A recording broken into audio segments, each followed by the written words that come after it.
Hello students, welcome to our YouTube channel Physics with Karamir Yadav sir. So students, today we discuss about most important topic dimensional analysis. बच्चे dimensional analysis जो topic है वो आपका CBSE board, Haryana board, जो भी आपके board exam है उनके बेस पे तो काफी इंपोर्टेंट है ही। इसके अलावा नीट में और आईआईटी में भी यहाँ से क्वेश्चन पूछे जाते हैं।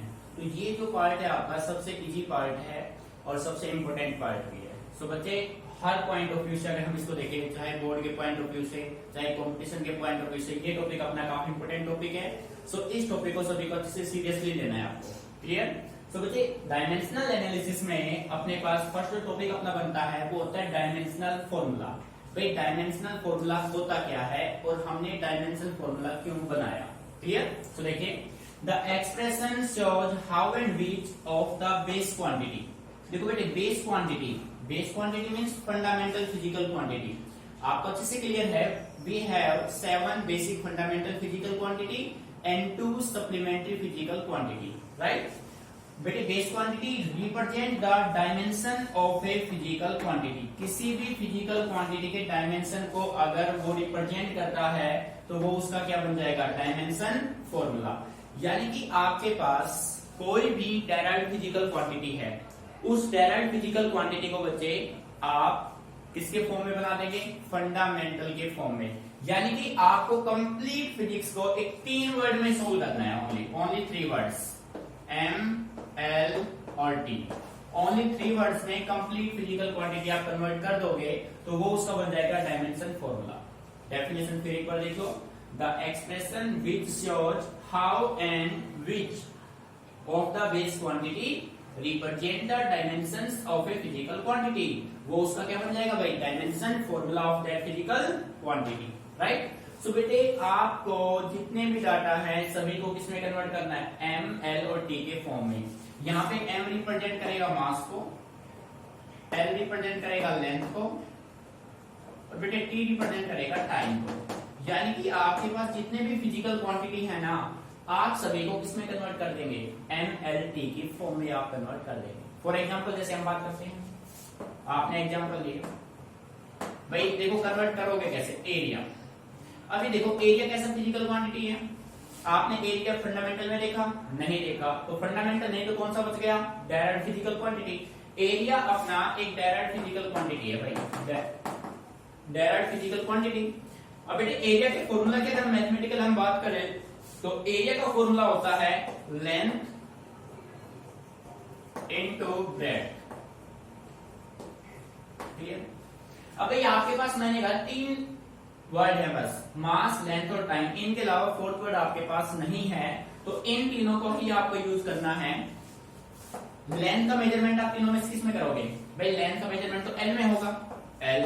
अब देखो ब्रेड भी लेंथ ही होता है, मास थोड़े ना होगा, ना ही टाइम होगा, तो ब्रेड को भी आप क्या लिखोगे? एल। सो बेटे ये क्या हो जाएगा? एल इंटू एल क्या हो जाएगा? L2। कोई बच्चा एल स्क्वायर नहीं बोलेगा, इसको क्या बोला जाएगा? L2। इसका मतलब आपके पास तीनों ही होंगे। जब हम इसका डायमेंशन फॉर्मूला बनाएंगे तो आप यहाँ पे लिखोगे dimension formula of area, dimensional formula. और बेटे डायमेंशन फॉर्मूला को हम शॉर्टकट में यूज करेंगे डीएफ से। शॉर्टकट क्या लिखेंगे इसका? डीएफ। अब आप एरिया का देखो, आपने सबसे पहले तीनों वर्ड लिखने हैं, एम, एल और टी। ठीक है? अब अपने फॉर्मूले में जाओ। एम की वैल्यू है? नहीं है तो उसकी वैल्यू क्या मानी जाएगी? 0। एल की वैल्यू क्या है? 2। ठीक है? ए की वैल्यू कुछ नहीं है तो उसकी वैल्यू क्या होगी? 0। इट मींस एरिया का जो डायमेंशन फॉर्मूला बना वो क्या होगा? m0, l2, t0। That is our answer. Clear बच्चे? सो इसी की तरह सेकंड आपके पास बनेगा, अभी फर्दर हम इसके बारे में डिस्कस करेंगे। एक अपने पास बनेगा डायमेंशनल इक्वेशन। डायमेंशनल यानी कि डायमेंशंस तो अपना इस फॉर्म में आ जाएगा। अब वो इक्वेशन क्या होगा? देखो, an equation obtain bye equating A physical quantity with its dimensional formula. आपके पास कोई भी एक फिजिकल क्वांटिटी का इक्वेशन है, कोई भी फिजिकल क्वांटिटी है, अगर आप उस फिजिकल क्वांटिटी को किससे इक्वेट कर दें? उस फिजिकल क्वांटिटी के डायमेंशन से, डायमेंशन फॉर्मूला से, तो बेटे वो कौन सा इक्वेशन बन जाएगा? वो बनेगा डायमेंशनल इक्वेशन। क्लियर? वो जो इक्वेशन होगा वो अपना कैसा होगा? Dimensional equation. ठीक है? अब देखो डायमेंशनल इक्वेशन के एग्जांपल की अगर हम बात करें तो यहाँ पे आप देखो कैसे आप उसको इक्वेट करेंगे। देखो इक्वेटिंग में आपने एग्जांपल लिया, आप इसके एग्जांपल की बात कर रहे हैं, इसका एग्जांपल डायमेंशनल इक्वेशन का। तो बेटे आपने इक्वेशन लिया, first equation of motion v equal to u plus at। भाई फर्स्ट इक्वेशन ऑफ मोशन अपना यही होता है v is equal to u plus at। अब ये फॉर्मूला सही है या गलत है, आपको अच्छे से पता है कि फॉर्मूला सही है। अब हम इसको चेक करते हैं with the help of dimensional formula कि गिवन फॉर्मूला इज करेक्ट और इनकरेक्ट। क्लियर? और we can say that consistent और इनकंसिस्टेंट। तो बेटे इस फॉर्मूला को आपको with the help of dimension formula check out करना है। तो आप ये कह सकते हो आपके पास LHS में आपके पास क्या है v, और v होता है वेलोसिटी, और बेटे वेलोसिटी का फॉर्मूला होता है डिस्प्लेसमेंट अपॉन टाइम। ठीक है भाई। अब देखो आपके पास वर्ड तीन ही है, m, l और t, इनके अलावा फोर्थ वर्ड आपके पास नहीं है। बेटे डिस्प्लेसमेंट को मेजरमेंट किसमें करोगे, लेंथ में, यानी कि ये हो गया l, टाइम का क्या हो गया t। सो इसका जो df बनेगा वो क्या बनेगा, m रखो, l रखो, t रखो। m की वैल्यू कुछ नहीं है 0, l की वैल्यू कितनी है 1, t की वैल्यू नीचे 1 है तो ऊपर जाके क्या हो जाएगा -1। तो ये आपका हो गया लेफ्ट हैंड साइड। क्लियर? अब हम बात करते हैं right hand side, RHS u plus 80, u plus 80। अगर इसकी हम बात करें तो आप ये देखो u आपका क्या है वेलोसिटी। बेटे देखो v भी वेलोसिटी था, u भी आपका वेलोसिटी है, बट कौन सा वेलोसिटी है, ये आपका इनिशियल वेलोसिटी है, ये आपका फाइनल।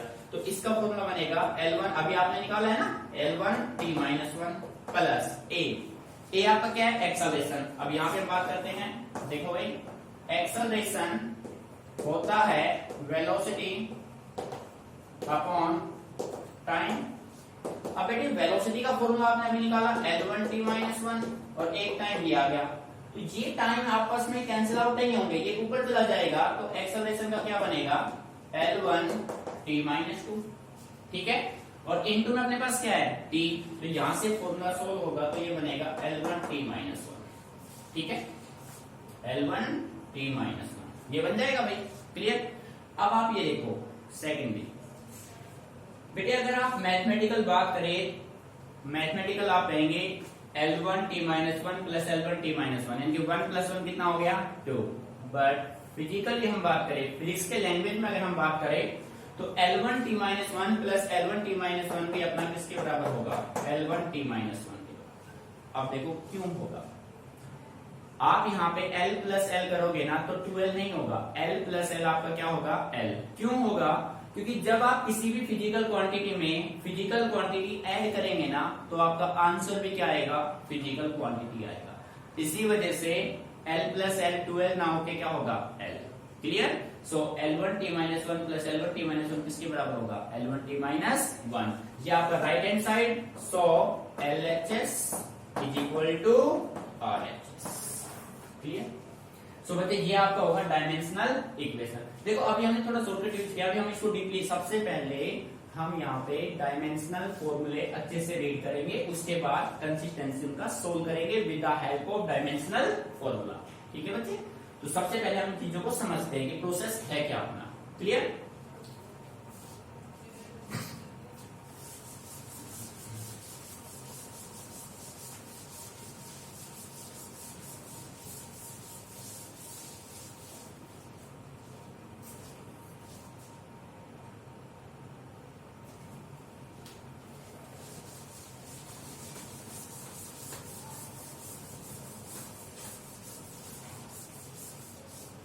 तो बच्चे अब हम डायमेंशन फॉर्मूला स्टार्ट करते हैं। काफी इंपोर्टेंट टॉपिक है, आपको बेसिक समझना है।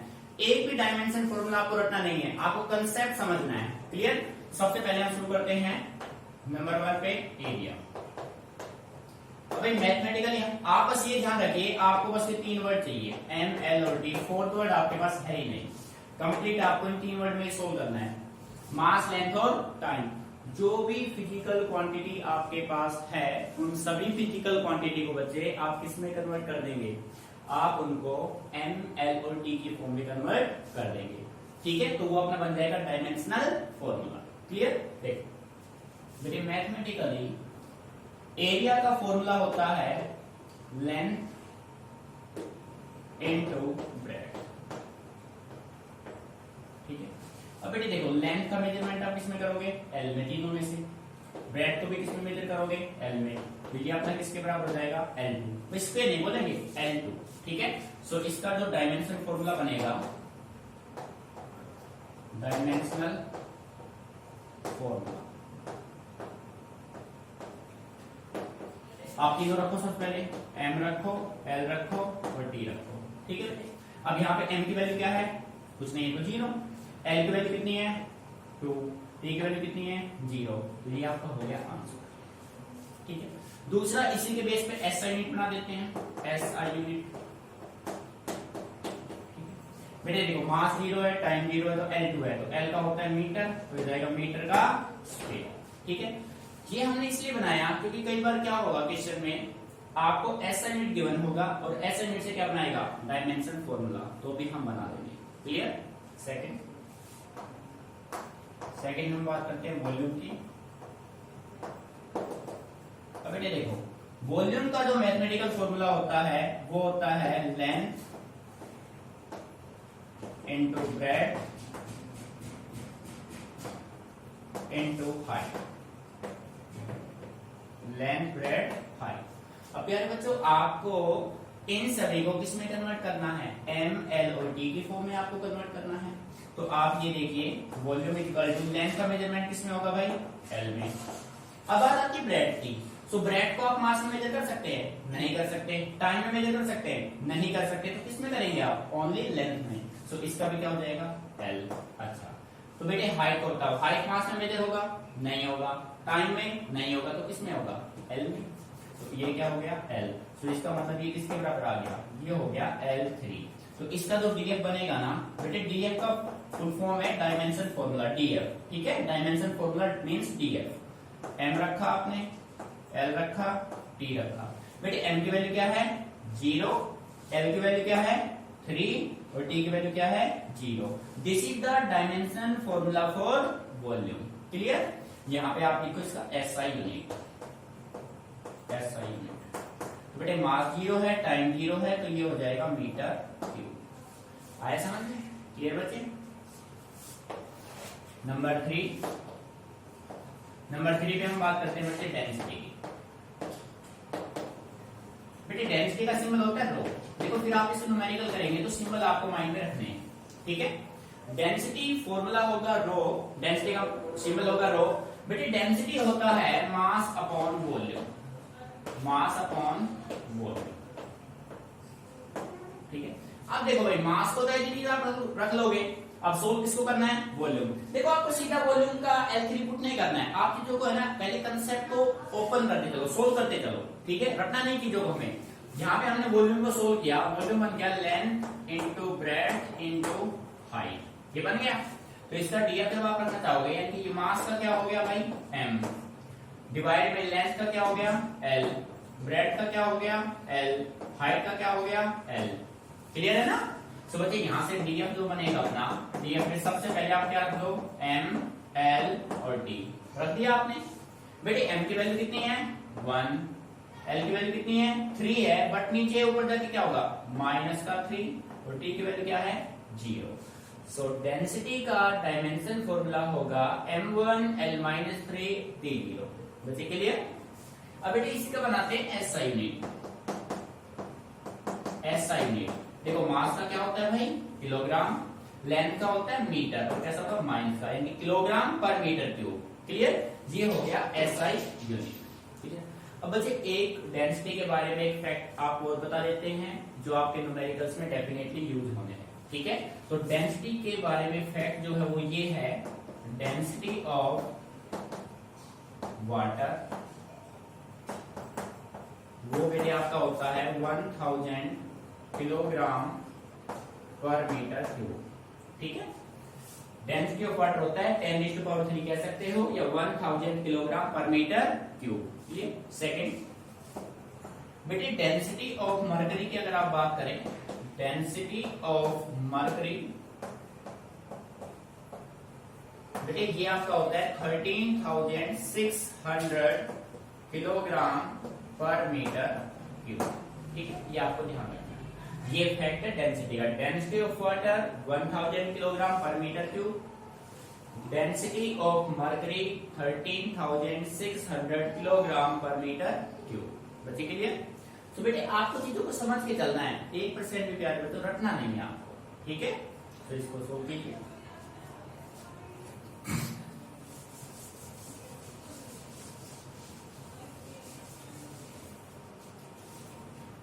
प्यार बच्चों नंबर 4 की बात करते हैं हम। नंबर 4 पे अब हम बात करते हैं स्पीड की। बेटे स्पीड का फॉर्मूला जैसे कि आपने 9th क्लास में स्टडी किया हुआ है। स्पीड आपका होता है distance travelled by time taken. Distance travelled by time taken. ठीक है, अब बच्चे देखो डिस्टेंस का मेजरमेंट आप इसमें कर सकते हो। डिस्टेंस का मतलब लेंथ ही होगा वो तो। ठीक है, एल में। टाइम का किसमें हो गया, टी में। तो इसका डीएफ जब आपने बनाया तो ये आपके पास आपने रखा एम, एल और टी। ठीक है बच्चे, अब बेटे देखो आपके पास एल और टी है। एम की वैल्यू क्या है 0, एल की वैल्यू कितनी है 1, टी कितना है -1। बेटे ये ऊपर जाएगा तो क्या बन जाएगा ये माइनस का। ठीक है, जैसा आप कहते हैं ना 1/10, 1/10 को कह सकते हो 10 की पावर -1। सेम कंडीशन यहाँ पे। ठीक है, अब देखो तो बेटे इसका एसआई यूनिट क्या बनेगा भाई, एसआई यूनिट लेंथ का मीटर, टाइम का सेकंड, तो मीटर पर सेकंड। बेटे एसआई यूनिट आपको इसलिए दी जा रहे हैं ताकि आप जब आपको क्वेश्चन में एसआई यूनिट मिले तो आप उसको डीएफ में कन्वर्ट कर पाए। ठीक है, नंबर 5 वेलोसिटी। वेलोसिटी बेटे वेलोसिटी का फॉर्मूला होता है डिस्प्लेसमेंट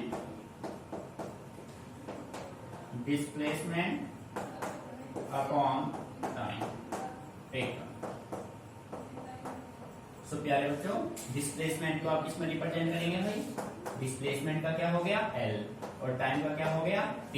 सो इसका जो डीएफ बनेगा वो आपका क्या बनेगा, आपने रखा M, आपने रखा L, आपने रखा T। बेटे M की वैल्यू कुछ नहीं है 0, L की वैल्यू क्या है 1, T की वैल्यू क्या है -1। देखो डायमेंशनली दोनों सेम है बट थ्योरेटिकली दोनों क्या है डिफरेंट। यहाँ पे डिस्टेंस, यहाँ पे displacement, both are different. SI unit की बात करते हैं इसकी। एसआई यूनिट बेटे इसका जो एसआई यूनिट होगा वो भी क्या होगा मीटर पर सेकंड। ठीक है, अच्छे से इसको नोट करो।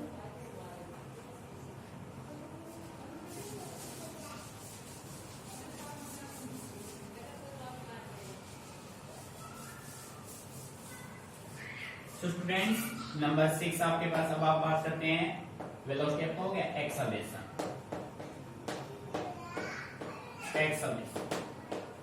एक्सेलरेशन बेटे सिंबल होता है इसका ए। ठीक है, एक्सेलरेशन आपका फॉर्मूला होता है वेलोसिटी अपॉन टाइम। ठीक, अब देखो बच्चे आप जो है ना आप यहाँ पे जल्दबाजी बिल्कुल नहीं करेंगे, आप सीधा नहीं लिखेंगे कि भाई वेलोसिटी का L1 T -1 है। आप सबसे पहले वेलोसिटी को सोल्व करो। ठीक है बेटे, वेलोसिटी को आपने सोल्व करना शुरू किया तो वेलोसिटी आपका होता है डिस्प्लेसमेंट अपॉन टाइम टेकन। ठीक है, अब देखो सॉल्यूशन करना बिल्कुल इजी है। आप सबसे पहले डिस्प्लेसमेंट को पिक करो। डिस्प्लेसमेंट को आपने उठाया तो डिस्प्लेसमेंट का L डिवाइड किससे किया T से। तो बेटे ये प्रॉब्लम सोल्व हो गई ना। अब इसको डिवाइड किससे कर दो T से, तो 1/T। देखो ये L आया इस डिस्प्लेसमेंट का और ये T आया इस टाइम का और ये T किसका है इस टाइम का। तो यहां से अपना जो DF यहां से बना दो वो बना L1 और T -2। सो DF आपका क्या बन जाएगा, DF आपका बनेगा MLT 0 1 -2। ठीक है, इसका SI यूनिट मीटर पर सेकेंड स्क्वायर। ठीक है बच्चे, ऐसे आपको करना है। Next momentum. बेटे मोमेंटम का सिंबल होता है small p।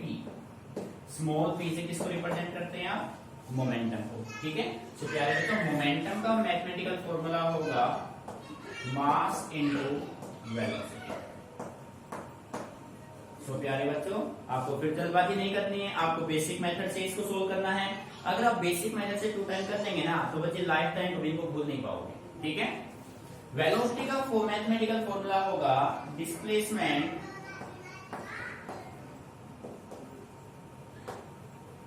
Divided by time taken, displacement upon time. तो सबसे पहले किसको सोल्व करना है, डिस्प्लेसमेंट को।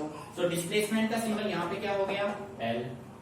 ठीक है, डिस्प्लेसमेंट का सिंबल आपके पास क्या हो गया, यहाँ पे देखो आप, डिस्प्लेसमेंट का हो गया एल, डिवाइड किससे किया आपने, टी। तो ये डिस्प्लेसमेंट अपॉन टाइम आपका वेलोसिटी सोल्व हो चुका है। उसको किससे मल्टीप्लाई करना है आपको, उसको मल्टीप्लाई करना है एम से। तो आपका कंप्लीट मोमेंटम सोल्व हो गया। ठीक है, तो आप ये मोमेंटम आपका कौन सा है, लीनियर मोमेंटम। एक होता है एंगुलर, तो ये लीनियर को किससे लिखते हैं आप, पी से। तो इसका डीएफ बनाएंगे आप, डीएफ एम एल और टी। बेटे एम की वैल्यू क्या है 1, एल की वैल्यू क्या है 1, और टी की वैल्यू क्या है -1। ठीक है, m1 l1 t -1 is the dimension formula for linear momentum. इसका एसआई यूनिट बेटे, एसआई यूनिट हो जाएगा मास का किलोग्राम, लेंथ का मीटर, टाइम का पर second. Clear.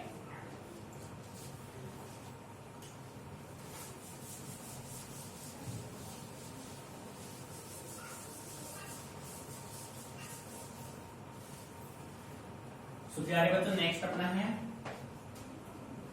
Force.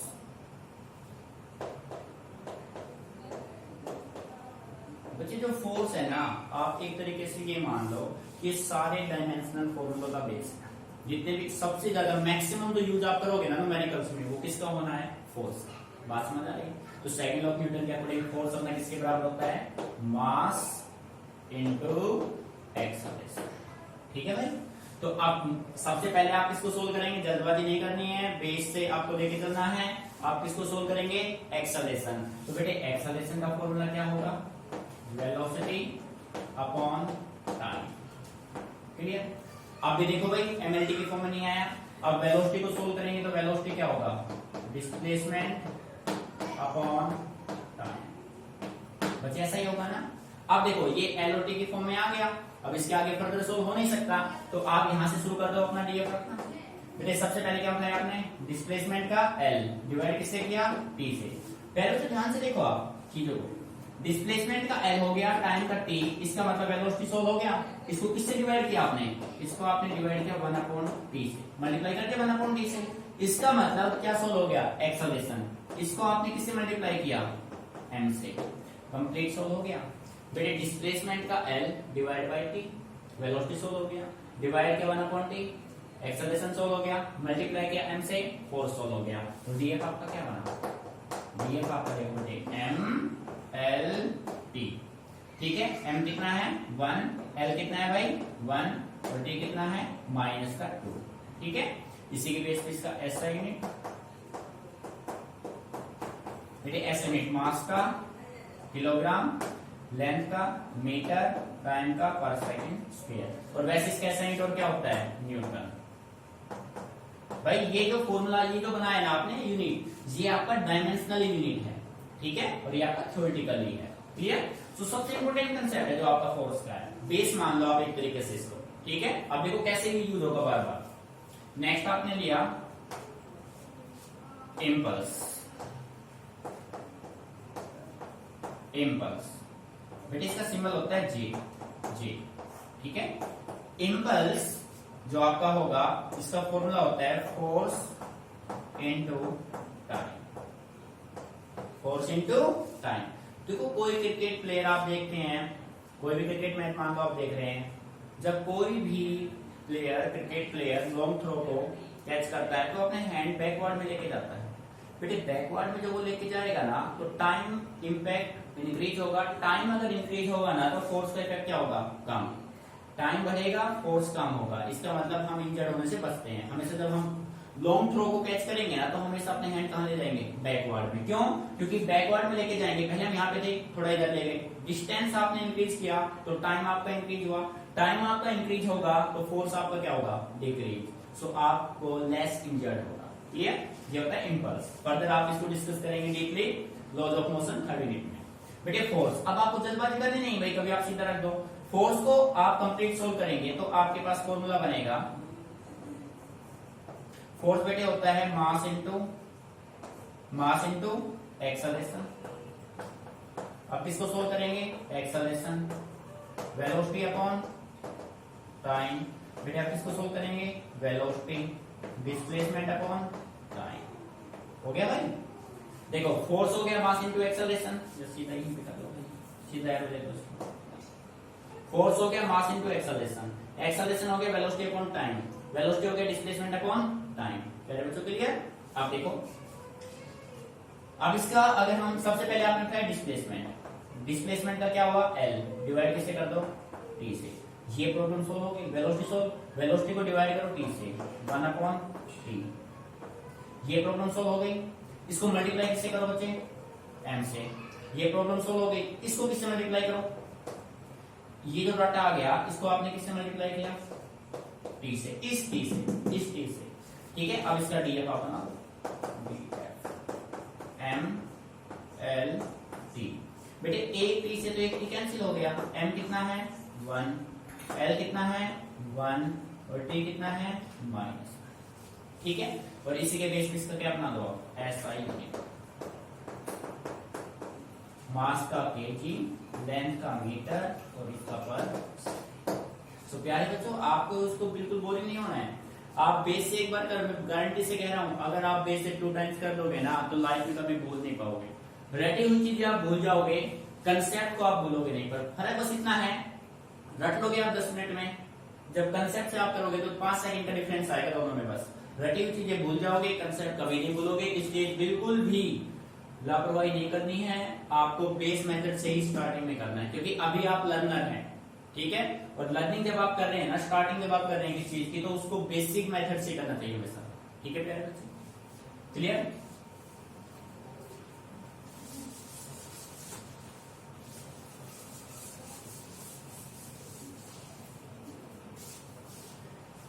So friends next अपना है नंबर 10 पे वर्क। बेटे वर्क और एनर्जी एक ही बात है, डायमेंशनल अगर हम बात करें। वर्क देखो कब होगा, हमने डिस्कस किया था डायरेक्ट फिजिकल क्वांटिटी में। बेटे मान लो ये आपके पास कोई एक ऑब्जेक्ट है, इस ऑब्जेक्ट पे आपने कुछ फोर्स एक्सर्ट किया, फोर्स एक्सर्ट करने से ये ऑब्जेक्ट अपने आप को डिस्प्लेस करता है। फोर्स लगाया, डिस्प्लेस आया, तो इसका मतलब क्या हो गया, आप उससे वर्क लेना चाह रहे थे और आपका वर्क हो गया। ठीक है, सो वर्क और एनर्जी किसके बराबर होगा, force into displacement. Force into displacement आपका किसके बराबर होगा, वर्क और एनर्जी। सो बेटे डिस्प्लेसमेंट तो अपने आप सोल्व है, सोल्व किसको करना है, फोर्स को। ठीक है, सो बेटे फोर्स का फॉर्मूला मास इनटू एक्सेलरेशन। अब किसको सोल्व करेंगे भाई, एक्सेलरेशन। एक्सेलरेशन का फॉर्मूला क्या होगा, वेलोसिटी अपॉन टाइम। बच्चे अब किसको सोल्व करेंगे, वेलोसिटी, डिस्प्लेसमेंट अपॉन टाइम। ठीक है प्यारे बच्चों, हो गया भाई कंप्लीट सोल्व। तो बेटे सबसे पहले किसको उठाओ, डिस्प्लेसमेंट। डिस्प्लेसमेंट आपने उठाया L, डिवाइड किससे कर दो, T। इसका मतलब वेलोसिटी सोल्व कर चुके आप, इस वेलोसिटी को डिवाइड किससे कर दो आप, टाइम से। कर दिया, इसका मतलब क्या सोल्व हो गया, एक्सेलरेशन। मल्टीप्लाई किससे कर दो, मास से। इसका मतलब मल्टीप्लाई आपने किया मास से, तो इसका मतलब क्या सोल्व हो गया, फोर्स। अब इसको किससे मल्टीप्लाई कर दो आप, डिस्प्लेसमेंट से, और डिस्प्लेसमेंट का आपके पास क्या होगा, अच्छे से क्लियर। तो प्यारे बच्चों इसका जो डीएफ आपका बनेगा वो बनेगा M L T। M की वैल्यू 1, L की वैल्यू क्या है भाई 2 और T की वैल्यू -। ठीक है, इसके SI यूनिट की अगर हम बात करें, SI यूनिट इसका वो आपका होगा किलोग्राम मीटर स्क्वायर पर सेकंड स्क्वायर। तो प्यारे बच्चों बिल्कुल सीक्वेंस से लेके चलना है आपको तरीके से, इसको भूल मत जाना लास्ट वाले को। ठीक है, अच्छे से इस तरीके से आप इसको मेंटेन करेंगे।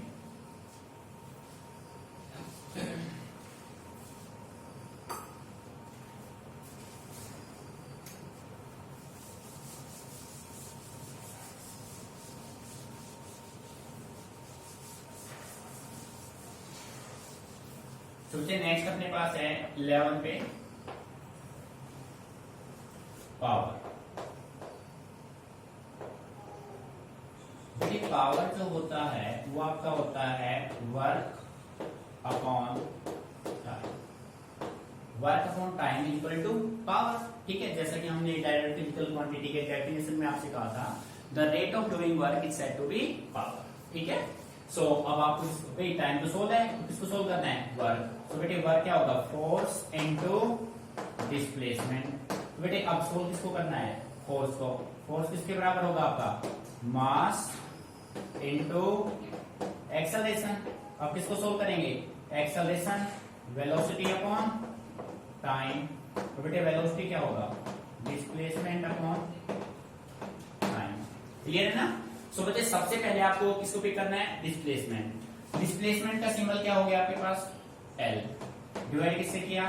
टी से। प्यारे बच्चे ध्यान से देखिए, मैं आपको बस यही समझाना चाह रहा हूँ कि कंसेप्ट को रटना नहीं है। अगर हम डायमेंशन सीधे आंसर लिखे ना तो 2 मिनट का खेल है बस सारा, पर वो चीजें आपके माइंड में नहीं रहेगी, वो आपके माइंड में 2 दिन तक ही रहेगी, टेम्परेरी रहेगी। और जब आप इस बेस मेथड से करेंगे ना चीजों को, तो मैं गारंटी इसके साथ कह रहा हूँ, जब तक आप फिजिक्स के टच में रहेंगे ना, तब तक आपको ये माइंड में हमेशा रहेंगे। ठीक है, displacement upon time L upon T. Velocity solve हो गया, इसको डिवाइड किससे करो? टाइम से। 1 अपॉन टी हो गया बच्चे। ये सोल्व हो गया, इसको मल्टीप्लाई किससे करो? एम से। बेटे ये सोल्व हो गया, इसको मल्टीप्लाई किससे करो? एल से। ये सोल्व हो गया, इसका मतलब ये सोल्व हो गया, इसको डिवाइड किससे करो? इसको किससे डिवाइड करो? टी से। तो इसको डिवाइड आपने किया टी से, कर दिया डिवाइड। अब कुछ डाटा कैंसिल हो रहे हैं? कुछ कैंसिल नहीं हो रहा है। तो इसका जो डीएफ आप बनाएंगे ना, वो आपको बनेगा एम एल और टी। बेटे एम कितना है? 1, एल कितना है? 2 और टी कितना है? -3। ठीक है, इसका जो एक्शन यूनिट आप बनाएंगे डायमेंशनली, वो आपका बनेगा किलोग्राम लेंथ का, मीटर स्क्वायर टाइम का, पर सेकंड क्यूब। ठीक है, और थ्योरेटिकल इसका यूनिट क्या होता है? वाट। और थ्योरेटिकली इसका यूनिट क्या होता है भाई? वर्क एनर्जी का क्या होता है? जूल। ठीक है, सो प्यारे बच्चों, आपको चीजों को अच्छे से प्रैक्टिस करके देखना है बार बार। ये जो डायमेंशन फॉर्मूले हैं, अगर आप रटोगे तो डेफिनेटली भूलोगे, और बेस्ड मेथड से करोगे ना तो लाइफ टाइम कभी नहीं भूलोगे।